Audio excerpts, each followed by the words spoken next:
खुलुमबाय। दिनै जोंनि बे गसाइगाव बिएड कलेजाव ब्रैथि हायनामुलि खन्थाइ आवरायनाय फोरबोआव गिबियावनो जोंनिनो हायनामुलि गौथुमनि आफादगिरि बिथां डक्टर अजित बर' सारखौ गावनि खन्थाइखौ आवरायजेननो थाखाय खावलायबाय। खन्थाइनि मुङा आन्दाज खालाम खालाम आं आवगायगोन। गुसुं गुसुं आगान सुरनानैबो दिनै आंनि दावबायनाया गेजेर नांबाय।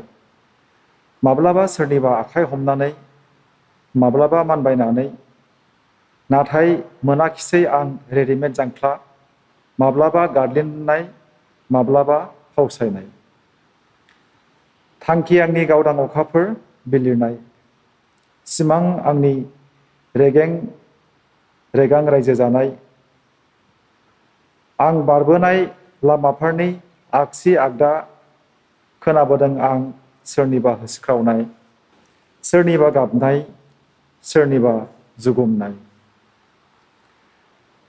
रावबो गैया आंनि आंगो, थेवबो सिमाङाव नुखानाय। आलिखौ आन्दाज खालामना आं थाबायदों उनथिं फासयफिना लाबानो। गोजोन्थों। নমস্কাৰ, মোৰ নাম দীপিকা ঠাকুৰীয়া। মই আজি স্বৰচিত কবিতা এটি পাঠ কৰিবলৈ ওলাইছোঁ। কবিতাটিৰ শিৰোনাম হৈছে কৰোণাৰ আগমন। আজি যেন স্তব্ধ জনজীৱন, জনশূন্য ৰাজপথ, মৃত্যুৰ কিৰিলি চাৰিওফালে নিস্তব্ধ দাবানত। কৰোণা তুমি বিধ্বংসী, হাহাকাৰ ৰূপী, মানৱৰ দানৱ। তোমাৰ আগমনত আতংকিত জীৱশ্ৰেষ্ঠ মানৱ, আনহাতে মুক্ত নিৰ্মল আমাৰ পৰিৱেশ। তোমাৰ গছকত গৃহবন্দী মানৱ জীৱন, আনহাতে অবাধ বিচৰণ জীৱ জন্তু পশু পক্ষীৰ তথা প্ৰকৃতিৰ আচৰণ। আজি প্ৰকৃতিয়ে হাঁহিছে, প্ৰদূষণমুক্ত আকাশ, নিৰ্মল বায়ু, সেউজীয়া পৰিৱেশ। কৰোণা এয়া যেন পৃথিৱীক ধ্বংসৰ মুখলৈ ঠেলি দিয়া জীৱশ্ৰেষ্ঠ মানৱৰ বৃহৎ পৰাজয়। তুমি যেন মানৱৰ ওপৰত প্ৰকৃতিৰ প্ৰতিশোধ। এদিন কৰোণা তুমি যাবাগৈ আৰু থৈ যাবা মানুহৰ বাবে এটি মূল্যৱান শিক্ষা যে প্ৰকৃতিয়েই শ্ৰেষ্ঠ, মানৱ জাতি প্ৰকৃতিৰ এটি ক্ষুদ্ৰ অংশহে মাথা। नमस्कार, मैं वैशाली शर्मा समाज के एक बहुत चर्चित विषय कोरोना महामारी के ऊपर एक छोटी सी कविता लिखने की कोशिश की और ये आप लोग के सामने पेश करने जा रही हूँ। बेदर्द कोरोना। हवा के झोंके से आई महामारी कोरोना, छीन ली जैसे जिंदगी की प्रेरणा। ये है एक मानवता के लिए परीक्षात्मक प्रकार, खिलती हुई धरती में आ पहुंची नरसंहार। नहीं होने देंगे तेरी जोर पूरी, फासला बनाकर तुझसे रखेंगे दूरी। समय समय पर हाथ धोते रहना, ये विश्वास हम सबको है दिलाना। मास्क और सैनिटाइजर को अपनाओ सब लोग, मिलकर कोरोना को भगाए हम लोग। सारा देश जाग उठा है तुझे मिटाने पे, दुनिया कायम है सिर्फ इसी उम्मीद में। कोरोना हमारे लिए एक बहुत बड़ी परीक्षा है। हमें धैर्य रखना है, विश्वास रखना है, हौसला बनाए रखना है। एक दिन ऐसा ज़रूर आएगा जब सुबह उठकर ही व्हाट्सएप में भी हम दिखेंगे कि पूरी पृथ्वी कोरोना फ्री हो गया है, भारतवर्ष कोरोना मुक्त हो गया है।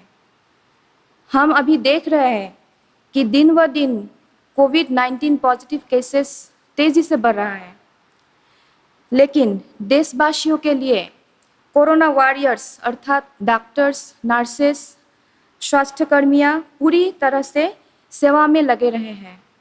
केंद्रीय और राज्य सरकार भी जनता की रक्षा के लिए कोई कमी नहीं छोड़ी है। हमें सिर्फ सामाजिक व्यवधान को मानना होगा, थोड़ा बहुत गृहबंदी रहना होगा और हर वक्त साफ सुथरा रहना होगा। ऐसे में ही हम एक दिन कोरोना वायरस से मुक्ति पा सकते हैं। अभी बस इसी दिन का इंतज़ार रहेगा। धन्यवाद। Good afternoon to everyone. Respected Principal Sir, Dr. Ajit Boro, and esteemed participants. Now I'm going to recite a poem on COVID-19. Now I would like to recite the poem. The COVID-19, coronavirus, the pandemic. No matter you may be young or old, who is the cases found in Wuhan. But we must be told against that enemy untold. Coronavirus, the pandemic, now we cannot go to malls. It was found in Jiangnan district, Wuhan. No one can go to waterfalls because of this virus, which is scary, sending our spines into a saving. Coronavirus, the pandemic. If you want to go outside, think twice and wear masks twice. When you come from somewhere, then sanitize and frequently wash your hands twice. Coronavirus, the pandemic. This was notified by World Health Organization, and 41 people were hospitalized with pneumonia. They were officially tested and had confirmed COVID-19 is like a man which is still playing as hide-and-seek game. Following the precaution, it can ensure in the game. Thank you. Namaskar. Good noon to all of you. Today, in this program, I'd like to recite a poem composed by the Sir Dr. Rajit Bora in his newly published book, Gazam Bisombi and Gdan Saugari. The title of the poem is Ang Dabu Mengakai.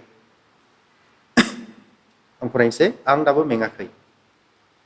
दावहाया माब्ला जोबगोन आं जेबो बुंस'नोनो हाया।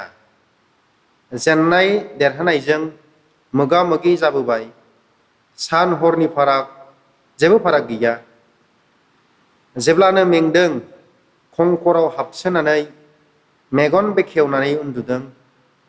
निजिरा नागिर नागिर उदै बुंजासे दै लोंदों।